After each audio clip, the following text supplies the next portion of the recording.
Now coordination compounds में कल हमने लिगेंड्स खत्म कर लिए थे, तो let us study now Werner theory. अब हुआ क्या था, जब हमने EN पढ़ा था, quite both of you, EN number पढ़ा था जिसे हम कहते हैं इफेक्टिव एटॉमिक नंबर, जो हमने कल पढ़ा, जो हमें क्या बताता है कि सेंट्रल मेटल एटम के आसपास जो लिगेंड्स लगे हैं वो इलेक्ट्रॉन कितने देते हैं, तो वो हमें कोऑर्डिनेशन नंबर से एक तरीके से पता चल जाता है, ये होता है EN।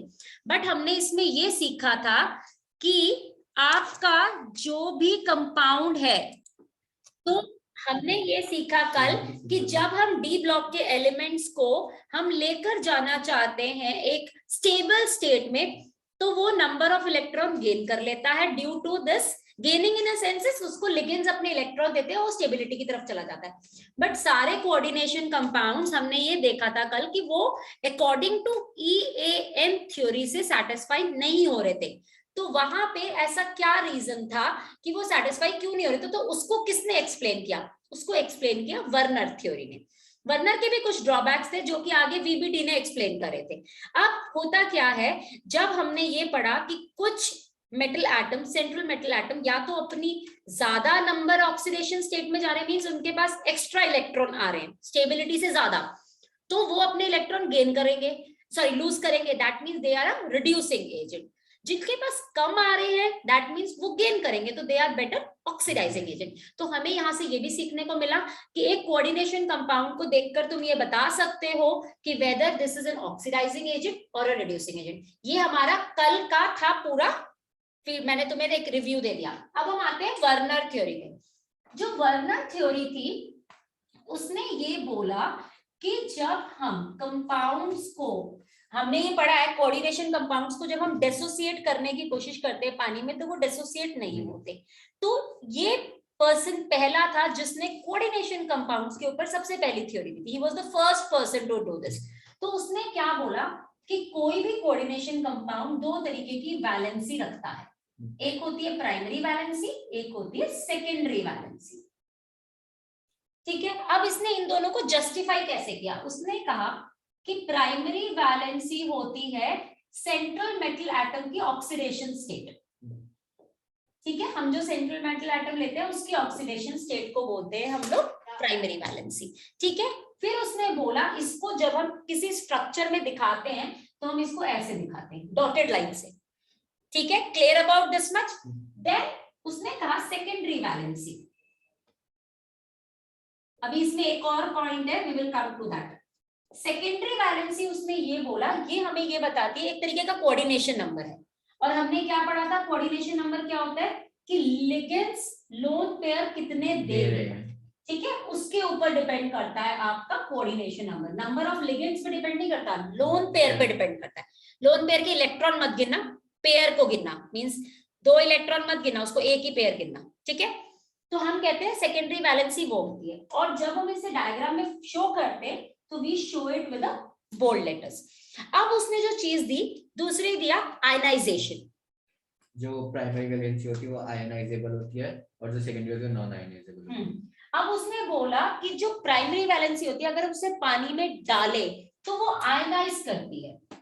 अब उसने ये चीज कैसे बताई, अगर मैं कोई भी एक एग्जांपल ले लूं तुम्हारा, whatever example I am taking, suppose I am taking A, this is a ligand B, और यहाँ पे तुम्हारा मैंने एक्स लिखा है, तो ये तुम्हारी आयनाइज करेगी और इसकी वजह से तुम्हारा यहाँ का ऑक्सीडेशन स्टेट बदलती है, तो इनडायरेक्टली रिलेटेड होती है। इसलिए उसने कहा था कि ये आयनाइज कर जाएगी, तो that's why it is ionisable. But ये आयनाइज नहीं करती, ये नॉन आयनाइजेबल है। क्यों नॉन आयनाइजेबल है, आप इस चीज को देखो जो हमने यहाँ पे लिखा, ये है आपका कोऑर्डिनेशन नंबर। क्या एंटिटी पानी में डिसोसिएट होती है, नहीं होती, वो एज इट इज ही रहती है। मींस अगर आप इसे पानी में डिसोसिएट करोगे तो जहां से वही ऐसे टूटेगा, बट अंदर का कुछ नहीं टूटेगा। This is the difference. फिर उसने इसके बेसिस पे स्ट्रक्चर डिफाइन किया। मैं इसे रब कर दूं, ये तो कल का ही लिखा है। ओके, तो हम कहते हैं इसके बेसिस पे उसने स्ट्रक्चर को डिफाइन किया। तो उसने जो स्ट्रक्चर लिया था, उसने एक ही स्ट्रक्चर को 3-4 तरीके से बताया। उसने लिया आपका कोबाल्ट का स्ट्रक्चर NH3 होल 6 Cl3। अब इसमें अगर मैं वैलेंसी की बात करूं तो हमारा ये हो गई सेकेंडरी वैलेंसी, इसका ऑक्सीडेशन स्टेट निकालो। +3, तो ये हो गई इसकी प्राइमरी वैलेंसी। ठीक है, अब हम पढ़ते हैं इसका स्ट्रक्चर। अगर मैं इसका स्ट्रक्चर पढ़ूं तो ये है इसका स्ट्रक्चर, मींस अमोनिया इसके 6 लगे हैं। मैंने आपको शायद ये बात बताई थी लिगेंड्स पढ़ाते वक्त कि अगर आपका मोनोडेंटेट लिगेंड होता है और वो 6 लगता है तो वो ऑक्टाहेड्रल का स्ट्रक्चर बनाता है, राइट, जिसको हम ML6 के नाम से पढ़ते हैं। अब आता है, ये तो हो गई मेरी सारी की सारी सेकेंडरी वैलेंसी। अब प्राइमरी वैलेंसी शो करनी है तो आप कहीं पे भी ले लो, इट्स नॉट नेसेसरी कि आपको यही लेना है जो मैंने लिया है। यू कैन मेक इट, आप सिंगल यहाँ ले लो, 2 यहाँ ले लो, कहीं भी लगा सकते हो, डजंट मेक्स अ डिफरेंस, कोई ऐसे हार्ड एंड फास्ट रूल नहीं है इसके लिए। अब उसने बोला इसको हम और कैसे लिबरेट करें, मतलब अगर इसे शो करने जाएं कि ये आयनाइजेबल है कि नहीं है तो हमें कैसे पता चलेगा। जब हमने इसे पानी में डिसॉल्व किया तो हमें क्या मिला, हमें मिला ये कंपाउंड और +3, क्यों, क्योंकि बैलेंसिंग होनी है हमारी, क्लियर। तो हमें ये कंपाउंड मिला, यानी कि ये इतना ही आयनाइज हुआ, इसके आगे और आयनाइज नहीं हो पाया। तो ये चीज तो हो गई इसकी कंप्लीट। अब आता है इसने, अब इस अगर डायग्राम को देखो तो ये सेकेंडरी वैलेंसी और आपकी प्राइमरी वैलेंसी दोनों को सेटिस्फाई कर रहा है। कैसे, आपने क्या पढ़ा इसके अंदर, this is the secondary valency, मेरे 6 लगे हुए हैं, आपके 3 आयनाइज हो रहे हैं और 3 इसकी ऑक्सीडेशन स्टेट है, तो ये हमारे Cl है जो डॉटेड है, दीज आर Cl, याद रखो। क्लियर अबाउट दिस मच, ये क्लियर है। अब इसी को उसने और दूसरे स्ट्रक्चर से भी डिफाइन किया, COCl NH3 whole 6 plus ये इसका पहला हो गया। लेट्स टेक अनदर वन, इसमें इसने लिया, ये इसने 6 रखे, नहीं सॉरी 5 करे, एक Cl को अंदर लाया और 2 को बाहर कर दिया, मींस Cl के अंदर खाली चेंजेस करे। अब इस स्ट्रक्चर को उसने कैसे दिया, ये आपका कोबाल्ट है, आपने यही स्ट्रक्चर बनाया था पहले, तो अब हमने NH3 कितने हैं, 5, तो हमने 5 लगा दिए और एक Cl लगा दिया। अब इससे इसकी यहाँ पे इसका Cl आ गया। अब क्वेश्चन आता है कि प्राइमरी वैलेंसी 2 हो गई इसकी यहाँ पे, तो भाई क्वेश्चन फिर तो चेंज हो गया, अकॉर्डिंग टू जो थ्योरी उसने लगाई उसके अकॉर्डिंगली तो कंसेप्ट चेंज हो गया। लेकिन अगर हम इसका ऑक्सीडेशन स्टेट निकालें तो अभी भी +3 की आ रही है, तो वो तीसरी कहाँ पे सेटिस्फाई करे, तो उसने कहा कि जो आपका क्लोरीन है वो सेकेंडरी के साथ साथ प्राइमरी वैलेंसी भी शो करता है, इसीलिए हमें उसके लिए डॉटेड लाइन लगानी है साथ में बोल्ड लाइंस के। क्लियर। अब इसने इसका एक और स्ट्रक्चर लिया, इसने क्या किया, this is the third structure, उसने लिया कोबाल्ट NH3, अब Cl2 अंदर ले आया और Cl एक बाहर रख दिया। अब अगर आप इसकी प्राइमरी वैलेंसी देखो, अगेन +3 ही आ रही है, कोऑर्डिनेशन नंबर अगर हम देखें तो 4 + 2 6 ही आ रहे हैं मेरे, ठीक है। अब इसका स्ट्रक्चर अगर मुझे बनाना है तो उसने क्या किया, यही है आपका स्ट्रक्चर, ठीक है। तो उसने क्या किया, 4 में NH3 2 में Cl, उसने NH3 यहाँ लगा दिया 4 में और यहाँ पे Cl लगाया और एक के लिए उसने डॉटेड दिया। But according to the concept हमने क्या पढ़ा है, प्राइमरी वैलेंसी भी सेटिस्फाई होनी चाहिए और यहाँ तो सेटिस्फाई नहीं हो रही, तो उसने अगेन वही बोला कि आपका क्लोरीन प्राइमरी के साथ साथ सेकेंडरी भी दिखाएगा। इज दिस मच क्लियर, इतना समझ में आ गया। अब आता है लास्ट स्ट्रक्चर जिसमें आपको एक नई चीज सीखने को मिलेगी। लास्ट स्ट्रक्चर उसने दिया CONH3 whole, ये लिया उसने। अब इसमें उसने क्या किया, सारे क्लोरीन को वो अंदर ले आया। अब जब मैंने इसका स्ट्रक्चर बनाया तो मैंने NH3 को साथ में रखा सारे पहले और सारे Cl को एक साथ रखा। अब इसका एक और पॉसिबिलिटी थी, मैंने ऐसा बनाया, हो सकता है तुम लोग ऐसा ना बनाओ, हो सकता है तुम ये बना दो, there can be a possibility, मैंने ये बनाया तुम लोगों ने ये बना दिया, राइट। तो इन दोनों में डिफरेंस क्या है, ये आइसोमर है एक दूसरे के, याद रखो, दीज आर द आइसोमर्स। अगर हम एक साथ रखते हैं सारी चीजों को तो that is a combination of cis isomer, अलग कर देते हैं तो ट्रांस हो जाता है। ठीक है, ये आपका बेसिकली फेशियल और मेरिडोनियल स्ट्रेट होती है, मींस हम इसे आइसोमेरिज्म में, ज्योमेट्रिकल आइसोमेरिज्म में फेशियल और मेरिडोनियल बोलते हैं। ठीक है, आप इसको ऐसे अंडरलाइन कर लो कि अगर ये तीनों एक साथ हैं तो this is a cis form, जिसे हम सिस ना बोल के आइसो ऑर्गेनिक के मतलब कोऑर्डिनेशन कंपाउंड्स की अगर मैं बात करूं प्रॉपरली तो हम इसे फेशियल बोलते हैं। ठीक है, और यहाँ पे सब सेपरेटेड है, that means it is your trans form and we call it as meridional, जिसको हम डिटेल में आइसोमेरिज्म में पढ़ते हैं। Now I want to ask you people, do you want to study isomerism because that has been deleted from your syllabus? Yes, we need to study. You want to study? Yes. Okay, तो VBT के बाद पढ़ाऊंगी। Yes. So अब क्या हुआ, जब ये Werner theory बन गई, अब उसने तो ये सारी चीजें तो दे दी, but still he was not able to justify the structures. वो स्ट्रक्चर्स नहीं जस्टिफाई कर पा रहा था। क्या हम क्या एक ही कंपाउंड को थोड़ी ना पढ़ेंगे, हमारे पास तो n नंबर ऑफ कंपाउंड्स है, तो हम जस्टिफाई कैसे करें स्ट्रक्चर को? तो वहां पे हमें जरूरत पड़ी एक और थ्योरी की, जिसे हम कहते हैं वैलेंस बॉन्ड थ्योरी या VBT। So we will be studying about that now, और वो इंटरेस्टिंग है theory, this is an interesting theory. VBT वही जिसमें AgCl डालते हैं, मतलब AgNO3 डालते हैं। नहीं, वो नहीं, जिसमें से आप एंटिटी के ऊपर चार्ज होता है उतने इलेक्ट्रॉन्स हम d ऑर्बिटल से रिमूव करते हैं। सबसे पहले 3D सीरीज लिखो फटाफट। हाँ, चलो जो आपने कल लिखी थी वो वाली 3D सीरीज लिखो, आप सिर्फ जिंक तक लिख लो, मैं जब तक बाकी चीजें लिख रही हूँ। कहां पर आता है? वेरी गुड, 30 नंबर पे आता है। अच्छा, वैलेंस बॉन्ड थ्योरी। हम स्कैंडियम टाइटेनियम फॉर ये वाला अपना अपना लिखो। हाँ, स्कैंडियम, ये स्कैंडियम टाइटेनियम वेनेडियम वाला लिखो जल्दी से। V होता है ना वेनेडियम, V होता है vanadium. Yes, vanadium, chromium, manganese, iron. मुझे बता मत डार्लिंग, खुद लिख। अच्छा, मैं बोलते बोलते लिख रही थी। नहीं, आप खुद लिखो, मुझे तो रटा हुआ है, खुद लिखो। अरे बोल के तो म्यूट करके बोल दे। आपके DBT ने हमें कुछ चीजें बहुत ही क्लियरली बताई। उसने कहा अगर आपका coordination number, now note down somewhere this thing, अगर आपका कोऑर्डिनेशन नंबर 4 है, आप क्या दिखाते हो? बेसिकली 4, 5 और 6 के ही आते हैं आपके कंपाउंड्स। अगर आपका 4 है तो sp3 का स्ट्रक्चर है, और उसमें sp3 का मतलब क्या होता है? ऐसी यानी कि s ऑर्बिटल पार्टिसिपेट कर रहा है बॉन्डिंग में और p ऑर्बिटल पार्टिसिपेट कर रहा है, और ये कौन सा होता है? टेट्राहेड्रल। और DsP2 भी होता है।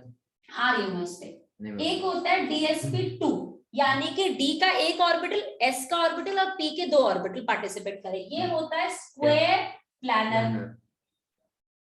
राइट। 5 नंबर क्या होता है? sp3d, इसे हम क्या कहते हैं? Trigonal bipyramidal.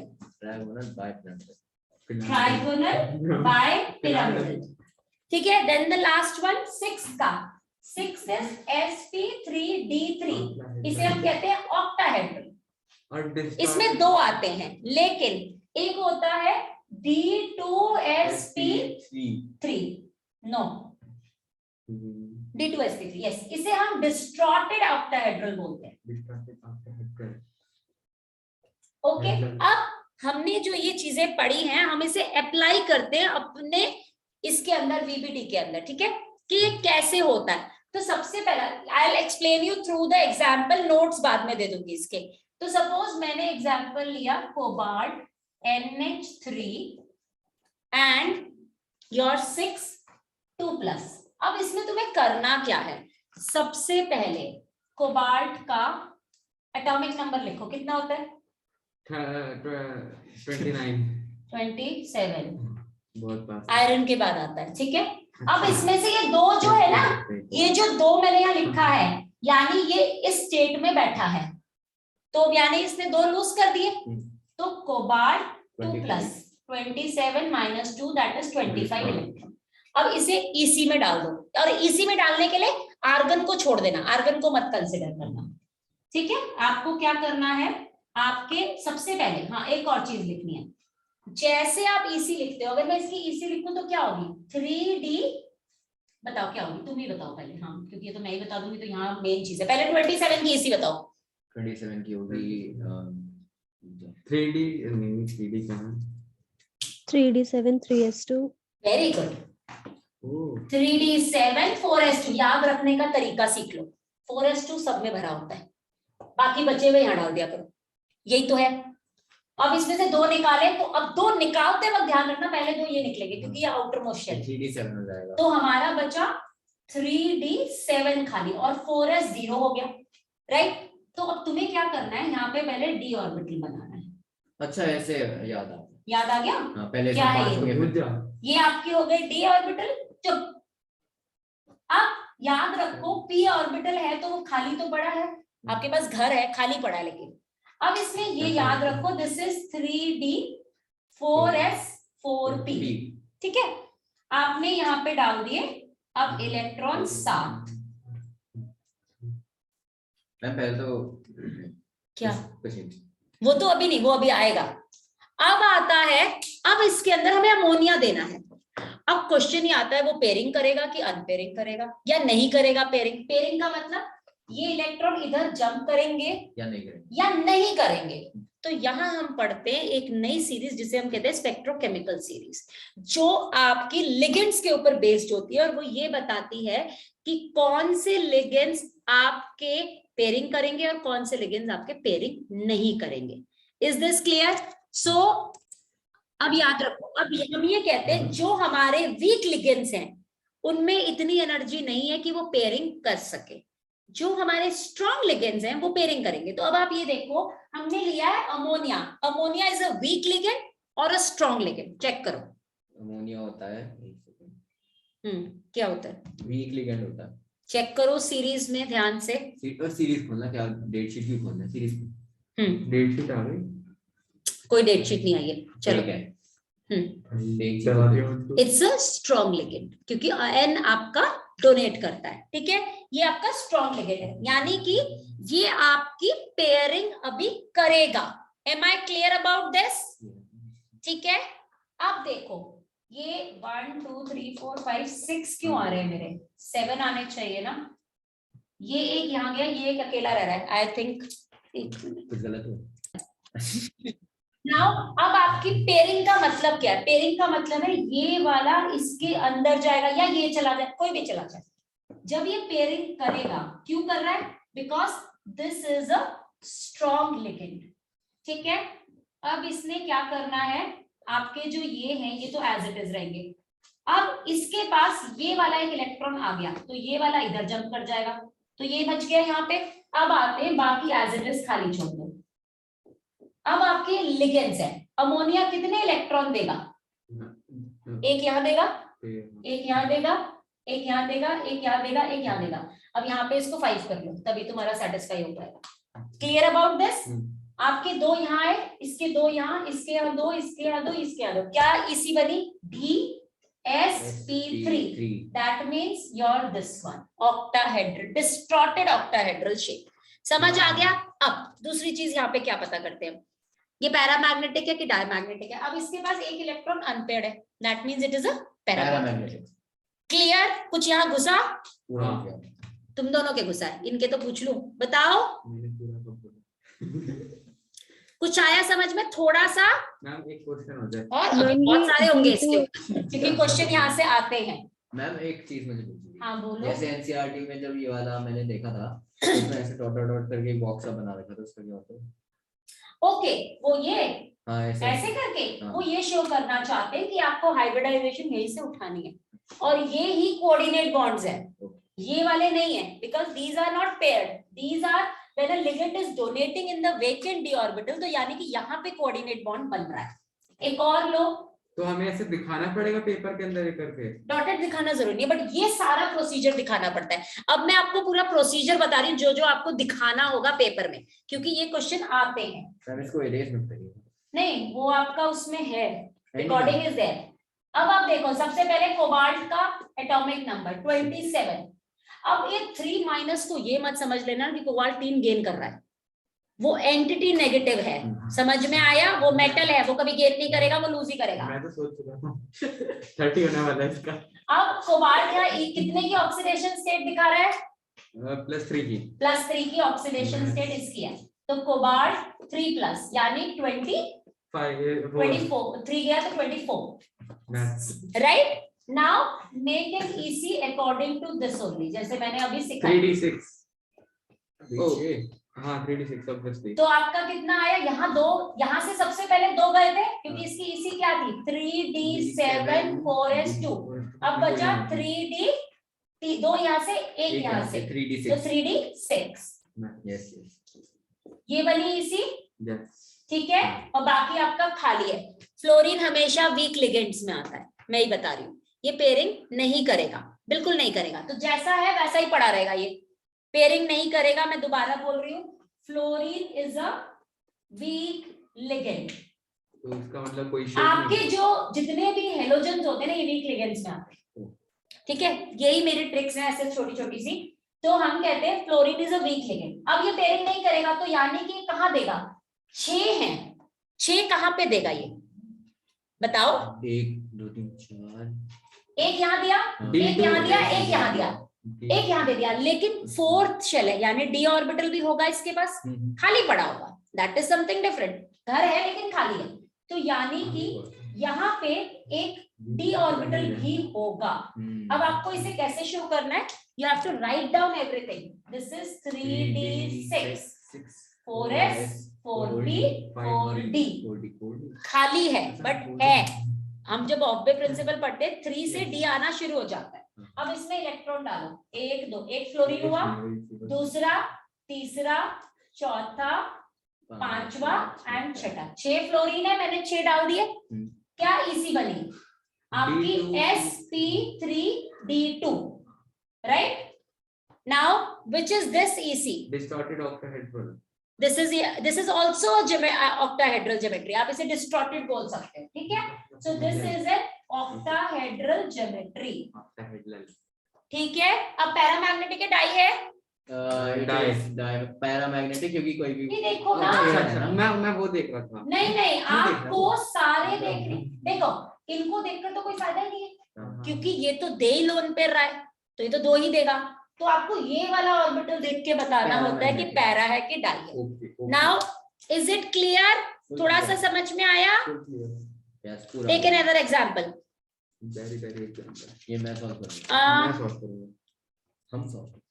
एंटिटी में लिखो ये आयरन, वाटर 6 3+, आयरन का हो गया 26, ठीक है? अब हम पढ़ते हैं एक और चीज इसके अंदर, लो spin, high spin, outer orbital, inner orbital. Outer orbital क्या होता है? जो ये है, क्यों? क्योंकि हमने d ऑर्बिटल बाहर वाला यूज किया है, मीन हायर EC की तरफ से यूज किया है। जो आउटर ऑर्बिटल है आपका कौन सा है? 4 नंबर है, राइट? तो हमने 4th का d शेल यूज किया, तो इसे हम कहेंगे आउटर ऑर्बिटल। यहां हमने जो किया था, हमने क्या किया था? इनर वाला d ऑर्बिटल यूज किया था, तो ये इनर वाला ऑर्बिटल हो गया। Is that much clear? ठीक है? अब दूसरी चीज आती है कि ये हाई स्पिन है कि लो स्पिन है। हाई स्पिन का मतलब होता है एक अकेला इलेक्ट्रॉन है, एक ही डायरेक्शन में घूमेगा, क्योंकि हम क्या पढ़ते हैं? 2 इलेक्ट्रॉन जो हम ऑपोजिट स्पिन दिखाते हैं, हम कहते हैं एक क्लॉकवाइज है, एक एंटी क्लॉकवाइज है। आप खुद सोचो, अगर 2 इलेक्ट्रॉन, एक ऐसे घूम रहा है और दूसरा एक ऐसे घूम रहा है, तो ऑब्वियसली उनका स्पिन क्लैश करेगा और स्पीड कम हो जाएगी, ठीक है? और जो अकेला इलेक्ट्रॉन है वो अपनी स्पीड से घूमता रहेगा, तो वो स्पिन हमेशा हाई होता है। तो आपको 3-4 चीजें ऐसे क्वेश्चन में बतानी होती है। एक हो गई EC, shape, paramagnetic, then high spin. Now this is a high spin, क्यों? सिंगल ऑर्बिटल्स हैं सारे, ठीक है? देन ये आउटर ऑर्बिटल है। आपको ये सारी चीजें एक हमेशा VBT के डायग्राम में बतानी पड़ती हैं। Am I clear? बताओ, किसी को डाउट है इस वाले में? तो I will going to solve for you people. नहीं है? Sure? Tanvi, Akshay, Vanshika, done? Khirja, okay. Yes, ma'am. Yes, ma'am. Now do another one. अब एक और करो, मैं इन सबको रब नहीं कर रही हूँ ताकि तुम्हें थोड़ी क्लैरिटी मिलती रहे। Now do this one, 4s2 तो समझना था। निकल CN4 2 माइनस, इसका बनाओ and give me everything properly और चैट बॉक्स में देना। Give me in the chat box. Chat box I am deactivating only for myself. Yes.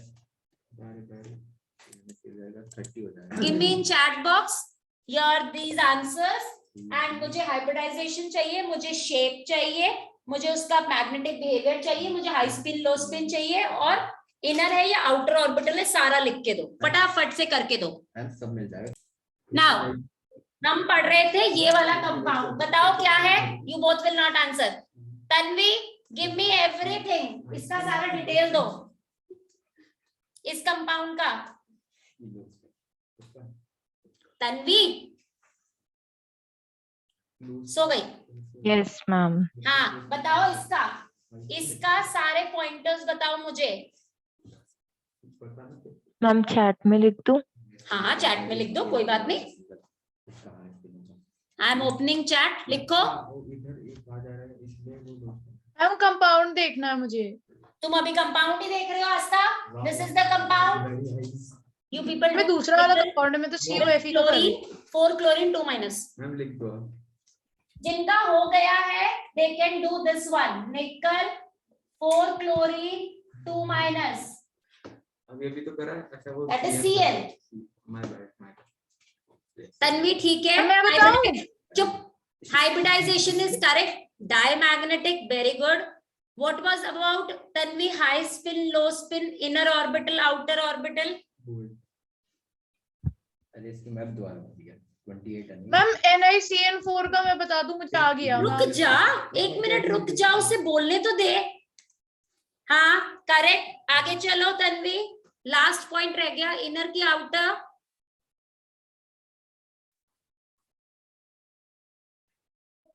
Ma'am last वाला पॉइंट समझ नहीं आया। बेटा आप सोच के देखो, आउटर मतलब होता है, अब बाहर का डी ऑर्बिटल यूज किया, अंदर का डी ऑर्बिटल यानी 3 की सीरीज में से यूज कर रहे हो तो इनर हो जाता है। 4 का यूज कर रहे हो यानी बाहर वाला यूज कर रहे हो, जो खाली घर है आपके पास आप उसे यूज कर रहे हो, so that will be outer. Aastha you are wrong, this is an inner orbital. तभी तो आपका स्क्वायर प्लानर आ रहा है, दिमाग लगाओ ना।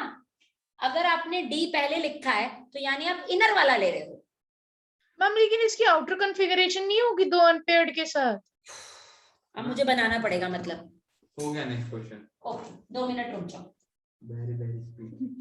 इन लोगों को दो चैट उसमें लिख के दो व्हाट्सएप पे अच्छा क्या बनाना है। जिनका हो गया है they can make this one, जिनको नहीं समझ में आया सी हियर।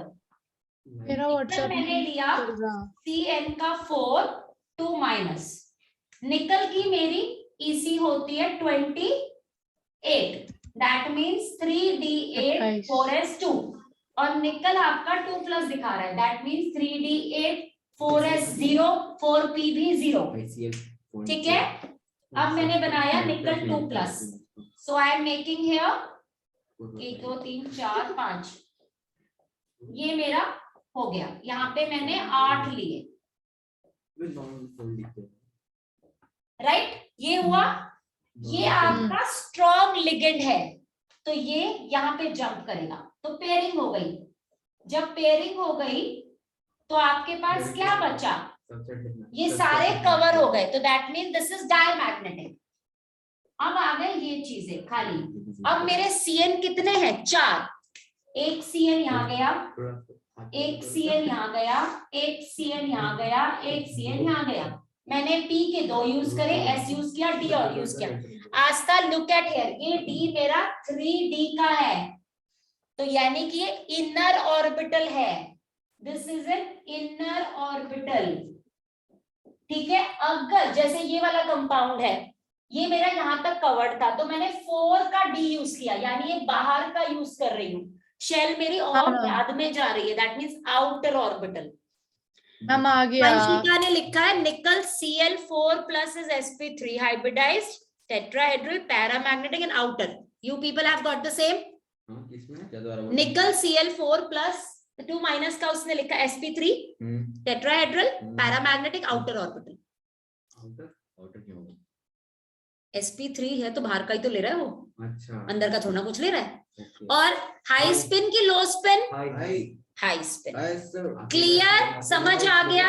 यहाँ खत्म होती है तुम्हारी VBT। अब हम कल पढ़ेंगे क्रिस्टल फील्ड स्प्लिटिंग, जिसको रिकॉल करके आना, मैंने आपको डी ब्लॉक एलिमेंट में कलर्ड कॉम्प्लेक्सेस बताए थे। तो कलर्ड कॉम्प्लेक्स कब होते हैं? जब मैंने बताया था डी ऑर्बिटल डीजेनरेट होता है, मींस उसके ऑर्बिटल टूटते हैं लिगेंड के आने से, यानी लिगेंड जब एनर्जी लेकर आता है तो डी ऑर्बिटल 2 हिस्सों में बढ़ जाता है, शुरू के 3 और लास्ट के 2। अब ये हम पढ़ेंगे एक टेट्राहेड्रल स्ट्रक्चर और एक ऑक्टाहेड्रल स्ट्रक्चर, जिसके अंदर आपकी एनर्जी का डिफरेंस हम पढ़ेंगे और इनके स्ट्रक्चर्स पढ़ेंगे। वहां से हम दोबारा से यही चीजें निकालेंगे, बट डिफरेंट मेथड से निकालेंगे। So again we have to calculate the same thing. ठीक है, that much for today, thank you.